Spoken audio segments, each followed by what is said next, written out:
Urine infection ప్రెగ్నెన్సీలో కామన్గా చూస్తూ ఉంటాం. సో గర్భసంచి సైజ్ పెరిగే కొద్దీ మూత్రసంచి పైన ప్రెషర్ పట్టడం వల్ల, లేదా యూరిన్ వచ్చిన వెంటనే వెళ్లకుండా ఆపుకోవడం వల్ల, లేదా మనకి ప్రెగ్నెన్సీలో ఒక్కొక్కసారి ఇమ్యూనిటీ తగ్గడం వల్ల, సో ఇలా వేరియస్ రీజన్స్ వల్ల ప్రెగ్నెన్సీలో యూరిన్ ఇన్ఫెక్షన్ కామన్గా చూస్తూ ఉంటాం.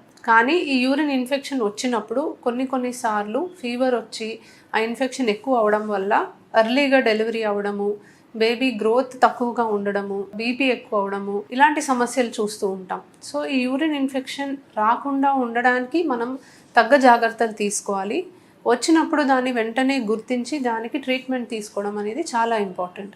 సో యూరిన్ ఇన్ఫెక్షన్ రాకుండా ప్రెగ్నెన్సీలో ఎటువంటి టిప్స్ ఫాలో అవ్వాలి? ఫస్ట్ అండ్ ఫార్మోస్ట్ వాటర్ బాగా తీసుకోవాలండి. హైడ్రేషన్ చాలా ఇంపార్టెంట్. హైడ్రేషన్ అంటే అట్లీస్ట్ రోజులో ఒక 3 లీటర్స్ ఆఫ్ వాటర్ ఖచ్చితంగా మీరు తాగాలి. హైడ్రేషన్ బాగా ఉన్నప్పుడు మ్యాక్సిమం యూరిన్ ఇన్ఫెక్షన్ వచ్చే అవకాశం అనేది తగ్గుతుంది.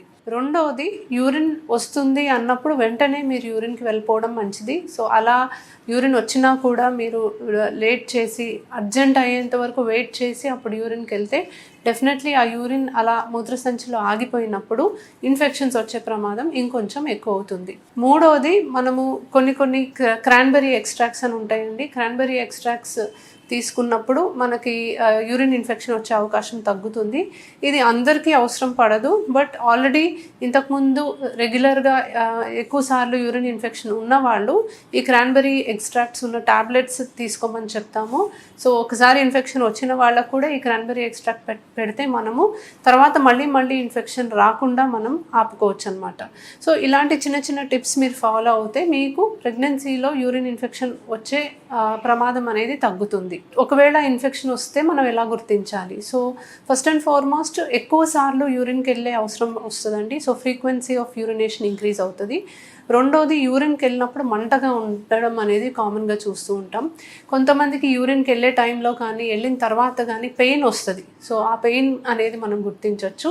And fever, so fever with chills usually urinary tract ఇన్ఫెక్షన్తో చూస్తాము. ఇన్ఫెక్షన్ ఎక్కువ ఉన్నప్పుడు హై గ్రేడ్ ఫీవరే వస్తుంది అండ్ బాగా చలి వణుకు అలా మీకు తెలుస్తుంది. సో ఇటువంటి సిమ్టమ్స్ ఉన్నవాళ్ళు ఖచ్చితంగా ఒకసారి డాక్టర్ని సంప్రదించాలి. యూరిన్ టెస్ట్కి ఇచ్చిన తర్వాత మీకు ఏ యాంటీబయాటిక్స్ సూటబుల్లో చూసుకొని దానికి తగ్గట్టుగా మీరు ట్రీట్మెంట్ తీసుకోవాలి.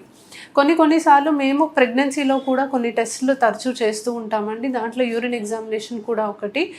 కొన్నిసార్లు యూరిన్లో మనకి బ్యాక్టీరియా ఉన్నట్టుగా తెలుస్తుంది, బట్ ఎటువంటి సిమ్టమ్స్ ఉండవు.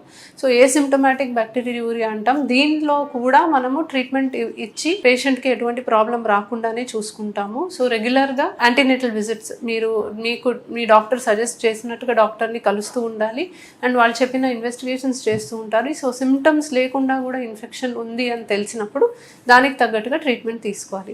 సో యూటీఐ వల్ల డెఫినెట్లీ ప్రమాదాలు అయితే ఉన్నాయండి, కానీ చాలా మటుకు అది రాకుండానే మీరు జాగ్రత్తలు తీసుకోవాలి.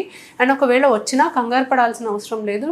మీరు త్వరగా దాన్ని గుర్తించి ట్రీట్మెంట్ తీసుకుంటే దాని నుంచి ఎటువంటి ప్రమాదం అనేది జరగదు. Thank you.